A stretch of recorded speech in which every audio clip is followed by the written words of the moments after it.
जैसे श्रावण महीने में चढ़ाए गए कनेर के फूल, दुर्वा,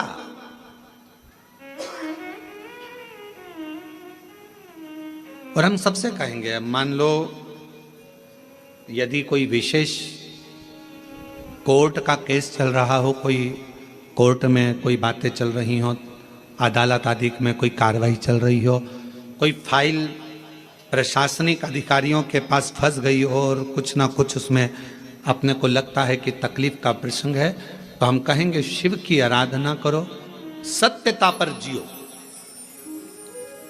और साथ में 5 दुर्वा, 1 कनेर का फूल पीला, 1 पीला कनेर, 5 दुर्वा, 5 बेलपत्र लेकर शिव जी के मंदिर में जाकर शिवलिंग पर समर्पित कर 2 लोटा जल सावन के महीने में उसी पर बेलपत्र कनेर के फूल पर चढ़ाइए। देवाधिदेव महादेव की कृपा होगी। ज़्यादा से ज़्यादा 6 महीना 7 महीना, इससे ज़्यादा निर्णय आप ही के पक्ष में आएगा और शिव की कृपा से। और इसमें एक बात और स्मरण रखें, जैसे कोई की प्रॉपर्टी है, कोई की जमीन है, और वो जमीन तुम्हारी कोई ने कब्जा कर लिया, तुम्हारा नाम नहीं हो पाई, या कोई उसमें लफड़ा हो गया, या तकलीफ आ गई और पैसा उसमें अटक गया, उसके लिए भी कनेर का पुष्प श्रावण महीने के जितने सोमवार आते हैं, रविवारी, सोमवारी और भोमवारी, कौन कौन से बार हो गए? रविवार, सोमवार और मंगलवार, 3 बार। प्रथम दिवस में कनेर का 1 पुष्प लेना है, द्वितीय दिवस में कनेर के 5 पुष्प लेना है, और तृतीय दिवस में कनेर के 3 पुष्प लेना है। बेलपत्र 1-1 साथ में लेकर शिव जी को रविवार के दिन भी समर्पित करें, सोमवार के दिन भी समर्पित करें, और मंगलवार को 3 कनेर के पुष्प के साथ बेलपत्र लेकर बाबा को समर्पित करिए। कितना भी अटकी हुई प्रॉपर्टी होगी, कह दिया उसने मैं तेरे नाम प्लाट नहीं कराऊंगा और पैसा लेकर बैठ गया, या पैसा नहीं दे रहा है, या किसी भी रूप में वो अटका हुआ है, अगर सावन के 4 सोमवार पढ़े या 5 सोमवार पढ़े, आपने ये प्रत्येक सावन के सोमवार के पहले, फिर से बोलो कौन सा बार? रविवार, सोमवार और मंगलवार, ये 3 बार का क्रम अगर प्रत्येक सोमवार के पहले और बाद में कर लिया, तो आपको उसे प्रॉपर्टी उस व्यक्ति को तुम्हें देना ही पड़ेगी, छोड़ना ही पड़ेगी। उसको खुद अपने आप में बेचैनी होने लगेगी, जितने बुलाएगा, आपको जाना नहीं पड़ेगा, खुद बस फोन लगाया आपने, भैया हमारा करा दो, हमारा करा दो, 2 बार 3 बार अगर बोला, चौथी बार वो खुद बुलाएगा, बेचैनी बढ़ेगी। मेरा बाबा उसको खुद खल बुला देता। शिव शिव है, उसको कहते सत्यम शिवम सुंदर, शंकर शंकर। आप लोग कथा में श्रवण करे हैं पूर्व में, हनुमान गतिमान रतिमान मतिमान व्रतिमान, ऐसे हनुमान जी के कई भाई हुए, कई भाई हनुमान जी के हुए। और हमने पहले भी कहा है, जिसकी फैक्ट्री ना चलती हो, बहुत दुकान ना चलती हो, तो हनुमान जी के पांव का थोड़ा सा सिंदूर लेकर, यदि उस सिंदूर को किसी भी फैक्ट्री या दुकान में हनुमान जी के छोटे भाई गतिमान के नाम से अगर 1 बिंदी भी सिंदूर की रख दी जाती है, तो वो दुकान और फैक्ट्री भी झड़के से चलना प्रारंभ हो जाती है। गतिमान हनुमान जी के छोटे भाई, एक हनुमान जी के छोटे भाई हैं मतिमान। जब व्यक्ति डिप्रेशन में जाता है, एकाग्र चित्त नहीं रह पाता है, पढ़ने बैठता है पर एकदम मन नहीं लग पाता है, तो मतिमान का स्मरण किया जाता है, हनुमान जी के 3रे नंबर के भाई का, मतिमान। और कहते हैं 1 दुर्वा यदि मतिमान के नाम से शंकर भगवान की शिवलिंग पर चढ़ा दी जाए, और उसी दुर्वा को वापिस लेकर आया जाए, अंधेरा होने से पहले, सूर्य अस्त होने के पहले, शाम के प्रदोष के पहले, यदि उस दुर्वा को उस व्यक्ति को चबा चबा कर खिला दो, जो डिप्रेस हो रहा है, डिप्रेशन में है, चिंता में है, टेंशन में है, और उसका विवेक काम नहीं कर रहा, बुद्धि स्थिर नहीं हो पा रही है, या पढ़ने में मन नहीं लग पा रहा है, तो उसको आप एक दुर्वा मतिमान, हनुमान जी के तीसरे नंबर के भाई मतिमान के नाम से अगर खिला देते हैं तो उसकी बुद्धि केंद्रित होना प्रारंभ हो जाती है और वो डिप्रेस से हटना प्रारंभ हो जाता है, मन स्थिर होने लगता है। मतिमान।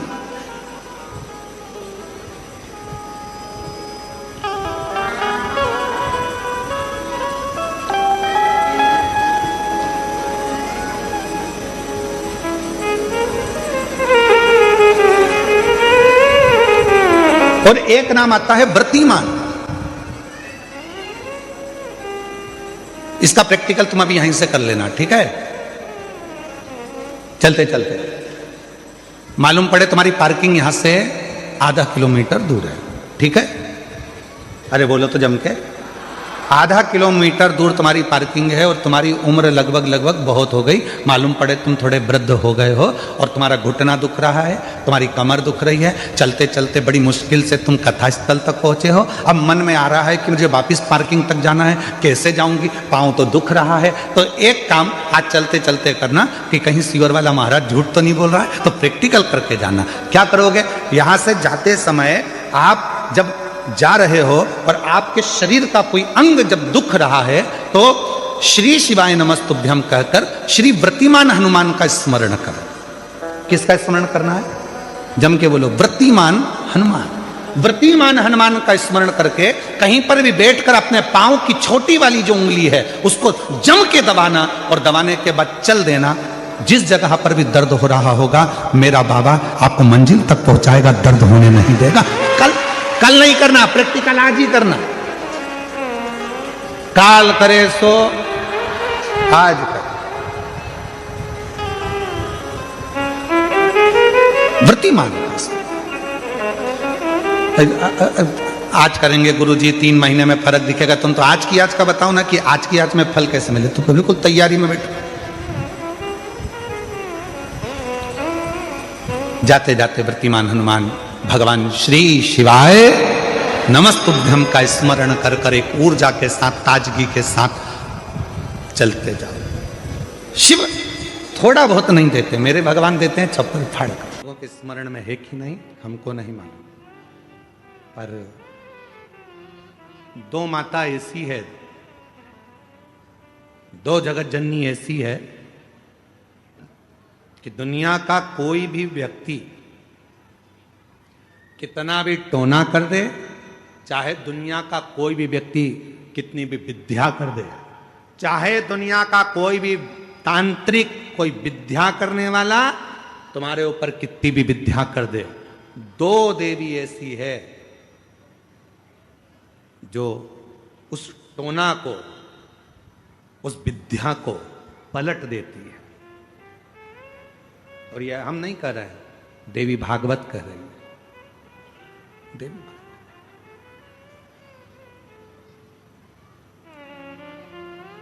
काली पुराण में भी इसका वर्णन आता है, देवी भागवत में भी इसका वर्णन आता है। 2 देवी ऐसी हैं जो कोई अपने ऊपर अगर विद्या कर रहा है और वो 2 देवी का स्मरण कर लिया जाए, उन 2 देवी का नाम लेकर मात्र शंकर के शिवलिंग के सामने जो अशोक सुंदरी वाली जगह होती है वहां पर अगर इन 2 देवियों का नाम लेकर अगर जल चढ़ा दिया जाए तो किसी ने अगर विद्या करी भी होती है तो पलट जाती है। कोई कितना भी बड़ा तुम्हारे लिए तंत्र मंत्र कर रहा हो वो तुरंत पलट जाता है, एक क्षण नहीं लगता और उनका नाम लेने से पलट जाता है। 2 देवियां,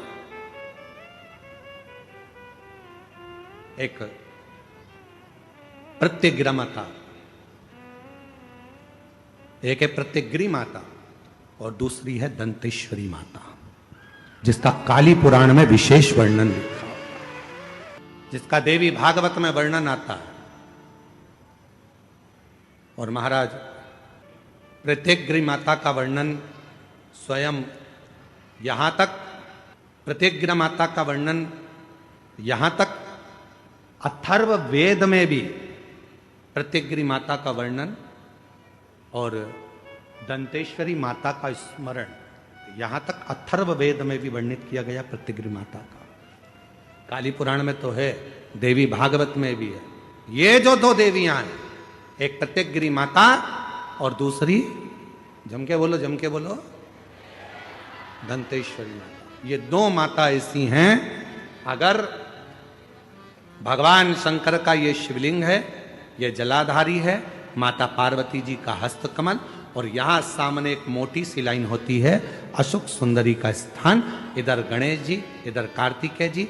जब हम दक्षिण में खड़े होकर, उत्तर में मुख कर कर, यहां खड़े होकर जब हम शिवलिंग पर जल चढ़ाते हैं और अपने जल के पात्र को थोड़ा सा आगे बढ़ाकर हम इस स्थान पर, अशोक सुंदरी के स्थान पर, इस यहां खड़े होकर जल चढ़ाते समय इस स्थान पर अपने पानी के लोटे को आगे बढ़ाते हैं और जल को यहां गिराते हैं। प्रत्येकगिरी माता का नाम लेकर या मां दंतेश्वरी का नाम लेकर जब हम चढ़ाते हैं, आज दिन भर में अगर कोई ने भी हमारे ऊपर विद्या करी होती है, वो 2 मिनट के अंदर वो कटकर गिर जाती है और कोई असर नहीं हो पाता। 2 माता, एक मां दंतेश्वरी, एक प्रत्येकगिरी। कौन है ये प्रत्येकगिरी माता? तो शिव महापुराण में बड़ा सुंदर वर्णन आया कि जब हिरण्यकशिपु ने बहुत तप करा, बहुत तप। मेरा निवेदन है आस्था चैनल वालों से, कथा लाइव चल रही है, उनसे हम निवेदन करेंगे कि आपके पास में दंतेश्वरी माता का फोटो हो तो आस्था चैनल वाले अवश्य दिखाते रहें बीच बीच में जहां कथा चल रही है। और प्रत्येकगिरी माता का अगर फोटो हो तो सिंह का मुंह होगा माँ का, स्त्री का शरीर होगा माँ का, और बड़े बड़े दंत होंगे उनके, प्रत्येकगिरी माता के। अगर वो भी चित्र हो तो अवश्य जहां कथा चल रही है तो लोगों को मालूम पड़े कि प्रत्येकगिरी माता कौन सी है, दंतेश्वरी माता कौन सी है, उनका स्वरूप का दर्शन अवश्य करा। और प्रत्येकगिरी माता का अगर फोटो का आप लोगों को समझ में ना आए तो एक बार हमको व्यासपीठ पर लाकर उस मोबाइल में दर्शन कराएं तो हम भी बता देंगे। प्रत्येकगिरी माता 2 माता ऐसी है। काली पुराण के अंतर्गत, देवी भागवत के अंतर्गत, हमारे वेदों के अंतर्गत 2 माताओं का क्रम बड़ा विचित्र। तो हम अभी जो कथा को प्रारंभ कर रहे हैं तो प्रत्येकगिरी से प्रारंभ कर रहे हैं और इसको लेकर जाएंगे दंतेश्वरी माता तक। संध्या काल में लगाया गया दीप मानदेह नामक असुर का संहार कर देता है। प्रतिदिन एक नियम बनाकर रखना चाहिए कि रोज शाम के समय पर अपने घर में प्रदोष काल के समय पर एक दीप जरूर लगाना चाहिए। और यदि बेलपत्र का वृक्ष है तो उस बेलपत्र के वृक्ष के सामने भी एक दीप अवश्य लगाना चाहिए।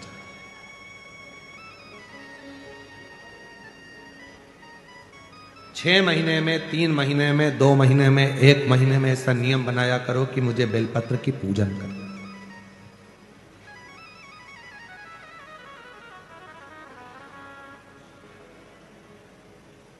स्वयं माता लक्ष्मी जी ने भगवान नारायण को पाने के लिए बेलपत्र का पूजन किया। जब इंद्र की पूरी सत्ता चली गई थी, सारा की सारा धन इंद्र का चले गया था, असुरों ने उस इंद्र के सिंहासन पर अपना कब्जा जमा लिया था, तब इंद्राणी ने, स्वयं सची माने, इंद्राणी ने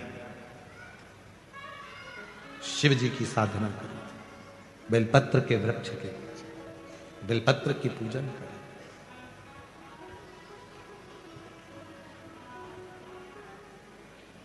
कभी दिल कर जाए तुम्हारा तो कभी महीने में, 1.5 महीने में, 2 महीने में बेलपत्र के पेड़ के नीचे जल लेकर बैठो। बेलपत्र के वृक्ष के नीचे दूध नहीं चढ़ाना, बेलपत्र के वृक्ष के नीचे दही नहीं चढ़ाना, शहद घी नहीं चढ़ाना। बेलपत्र के वृक्ष के नीचे जब आप बैठते हैं, बेलपत्र पूजन का एक विधान होता है कि जब हम बेलपत्र की पूजन करते हैं तो 2 कलश पानी के भरे हुए, एक अपने सीधे हाथ की ओर, एक उल्टे हाथ की ओर रखा जाता है। पूजन की थाली बीच में रखी जाती है। 2 बत्ती का, लंबी बत्ती का, 2 बत्ती लंबी घी की जलाई जाती है। लंबी बत्ती, बेलपत्र के वृक्ष के नीचे 2 बत्ती लंबी जोड़ा बनाकर उसको जलाया जाता है। फिर दोनों हाथ में कलश में जल है, बेलपत्र के वृक्ष के नीचे दोनों हाथों का जल धीरे धीरे शिव जी का स्मरण कर कर नारायण लक्ष्मी का स्मरण कर कर, मां आदिशक्ति गौरा का स्मरण कर कर, रिद्धि सिद्धि गणेश का स्मरण कर कर उसको चढ़ाओ। प्रार्थना करो, विनय करो, मेरे जीवन में बहुत कष्ट है, उसको मिटाना है आपको। शिव आपसे प्रसन्न होते हैं, वैसे मेरी जिंदगी भी प्रसन्न करना है आपको। जल चढ़ाकर दोनों पात्रों का थोड़ा थोड़ा जल कलश में बचा लेना है, पूरा पात्र खाली नहीं करना है, दोनों को वापस रखना है। और थोड़ी सी हल्दी पीसी हुई शिव जी के उस बेलपत्र पर लगाएं, थोड़ा कुंकुम वो भी बेलपत्र पर लगाएं। 7 दाने अक्षत के, केवल 7 दाने अक्षत के बेलपत्र को छुआकर अपनी थाली में रख लें। घर पर जब जाएं तो वो 7 दाने अक्षत के और बेलपत्र के वृक्ष में जो चढ़ा हुआ थोड़ा सा जल बचा कर लाए हो, वो घर में छींट कर 7 दाने पूरे घर में डालना प्रारंभ करें। महीने में, 2 महीने में, 3 महीने में एक बार करिए, जीवन में किसी के आगे हाथ फैलाने की जरूरत नहीं पड़ेगी। इतनी संपदा बाबा, इतनी संपदा। बेलपत्र की महत्वता को लोग जानते नहीं है। एक प्रदोष की महत्वता, एक बेलपत्र की महत्वता। अभी हमने पहले भी कहा, एक कथा प्रदोष काल की रह गई है। एक बार हम दिल्ली बाच रहे थे पर वो पूरी नहीं हो पाई क्योंकि पानी आ गया। हम प्रयास कर रहे हैं उस कथा को कुबेरेश्वर धाम पर, क्योंकि उसमें प्रदोष काल की कथा में टेंट नहीं लगता। वो प्रदोष काल की जो कथा होगी सीहोर कुबेरेश्वर धाम में, उसमें टेंट नहीं लगेगा, उसको खुले मैदान में बांचना पड़ता। आप और हम सब खुले मैदान में बैठकर प्रदोष काल में उस कथा को सुनेंगे और उसमें प्रदोष की महत्वता को जानेंगे। और हमारी तरफ से हम तो आज प्रकाश जी आपको भी, दीना भाभी जी आपको भी, दोनों को निमंत्रण दे रहे हैं। जब भी सीहोर में जब कथा हो प्रदोष काल की, तो एक दिन कम से कम आप लोग आकर उस कथा की पूजन आपको भी करना रहेगी, प्रदोष काल की कथा।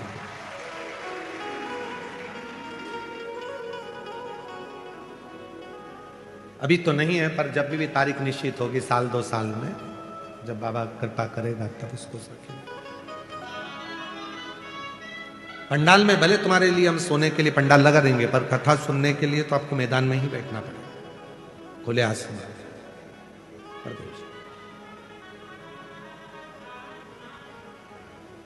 शिव तत्व को जान, बेलपत्र की महत्वता को जिसने जान लिया, आज लोग बेलपत्र को जान रहे हैं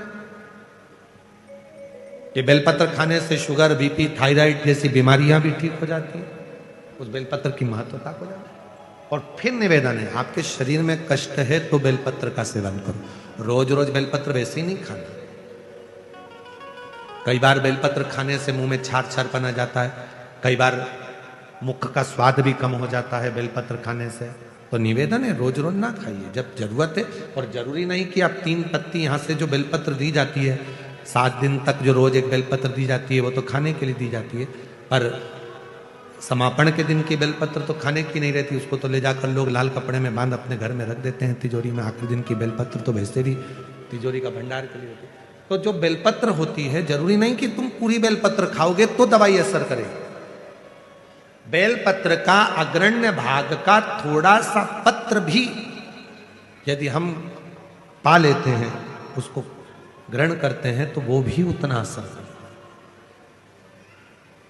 और रोज खाने की जरूरत नहीं है। रोज अगर शिव मंदिर जा रहे हो, शिवालय जा रहे हो, शंकर जी के मंदिर जा रहे हो, देवालय जा रहे हो, तो बेलपत्र लाओ, वहां से मना नहीं है। उसको इकट्ठा करो, एकाग्रित कर कर सुखा लो। सुखाकर रोज शिव जी की चढ़ी हुई बेलपत्र को सुखाकर फिर उसका चूरा बना लो। जब तुम्हें लगे कि शुगर गड़बड़ हो रही है, बीपी गड़बड़ हो रहा है, थायराइड गड़बड़ हो रहा है, तो एक चुटकी उसमें से लेके निगल लो, पानी पी लो। बाबा की कृपा से आधा घंटा, 1 घंटे में वो sugar, BP, thyroid sub level में आना प्रारंभ हो। उस बेलपत्र की महत्वता को जिसने जाना, कभी कुबेरेश्वर धाम जाओ तो कुबेरेश्वर बाबा के धाम पर जो 200-300 साल पुराना, जो 300 साल के ऊपर पुराना बट वृक्ष है, जहां बाबा बैठे हैं, बटकेश्वर महादेव, उसका दर्शन करो। उस पेड़ की छांव में बैठकर बाबा का मंत्र जाप करो। अभी अभी हमने थोड़ा सा उसको बंद कर दिया था, क्योंकि वहां बाबा के जोड़ा घूम रहा था तो वो शरीर पर चढ़ जाता था, इसलिए अब स्थान पर वहां जाना थोड़ा बंद कर दिया था, पर पुनः वापिस उसको खोल दिया। बेलपत्र की वाटिका है छोटी सी, उस बेलपत्र की वाटिका के पास में बैठकर भगवान शिव का नाम उच्चारण करो, नाम स्मरण। शिव भक्ति करो जहां तक हो सके, शंकर की अविरल भक्ति को धारण करो।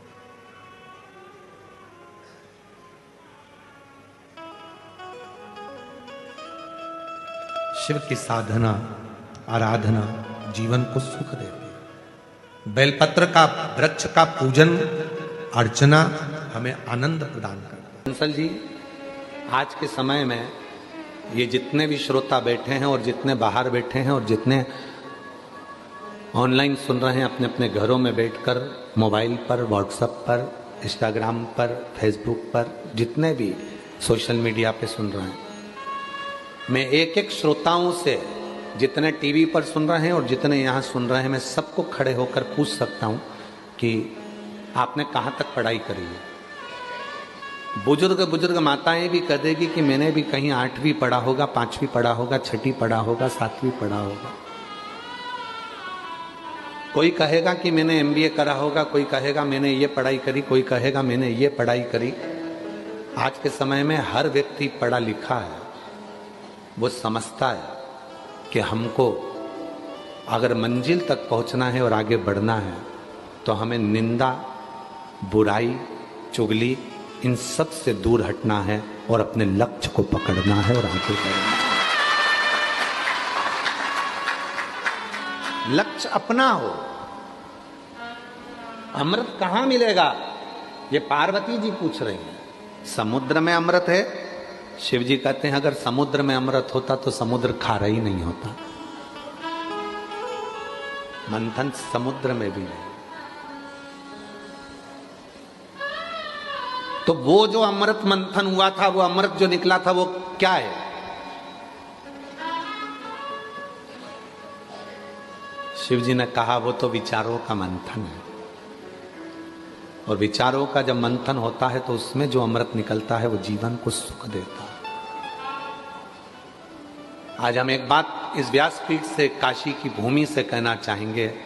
प्रत्येक पति और पत्नी को अपने कमरे में आने के बाद मोबाइल को टेबल पे साइलेंट कर कर पटक देना चाहिए। पति कमरे में आया, पत्नी कमरे में आई, दोनों के मोबाइल साइलेंट कर कर एक कोने में पटक दो और अपने अपने विचारों का मंथन करो। पत्नी के पास बहुत सारी बातें हैं जो तुमसे कहना चाहती है, पर तुम ऐसे हो कि उसकी बातों को सुनना ही नहीं चाहते।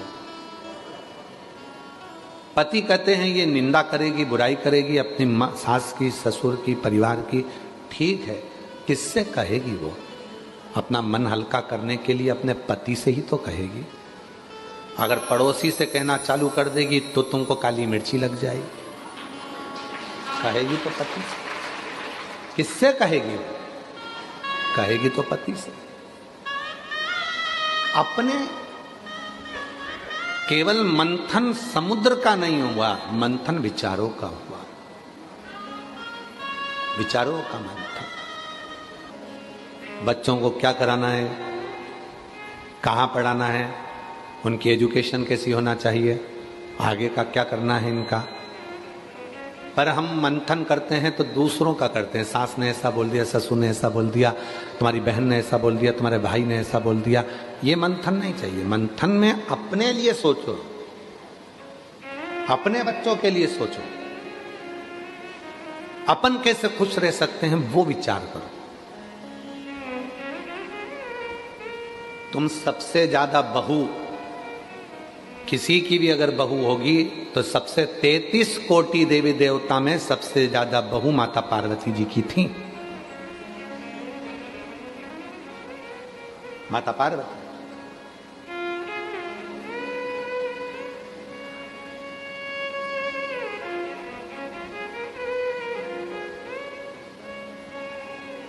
कई माताएं कह देती हैं कि हम हमारी बहू को निभा रहे हैं, बहुएं कहती हैं हम हमारी सास को निभा रहे हैं। मेरी जीजियों, कोई किसी को नहीं निभा रहा, समय चक्र निभा कर चल रहा है और तुम उस परिधि के अंदर चल रहे हो। निभाना किसको कहते हैं? कभी विचार करना माता पार्वती जी की बहुओं को देखकर।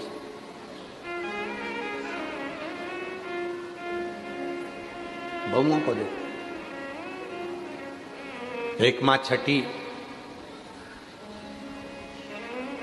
रिद्धि सिद्धि बहुओं का क्रम देखिएगा। 6 लड़कियां, जया, विषहरा, सामदीवारी, दौतली, देव, अशोक सुंदरी। दामाद,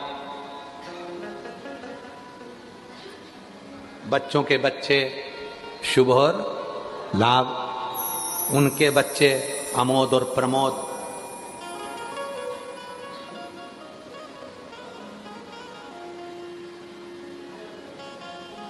फिर उनके बच्चे आनंद और कीर्ति। दादा परदादा बनकर भी अपनी बहुओं को निर्वाह कर रही है मां। क्यों? क्योंकि मंथन पति और पत्नी में है, विचारों का, तो वहां विवाद नहीं होता। आपके यहां विवाद किस बात का होता है? विवाद का कारण क्या है आपके यहां? विवाद का कारण यह है कि मंथन आप दूसरों का कर रहे हैं।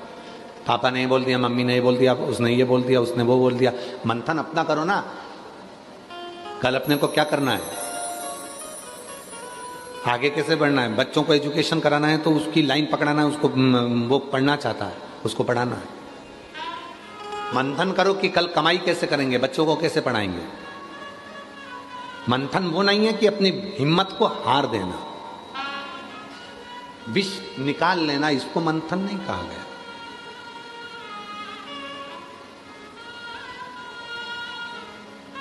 अभी कल एक न्यूज हमारे आशीष हमको दिखा रहा था कि एक बाप ने अपने बच्चे को ही बहते हुए नहर में, पानी में फेंक दिया।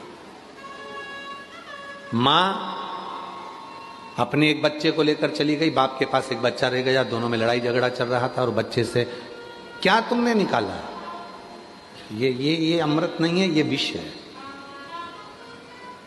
इसको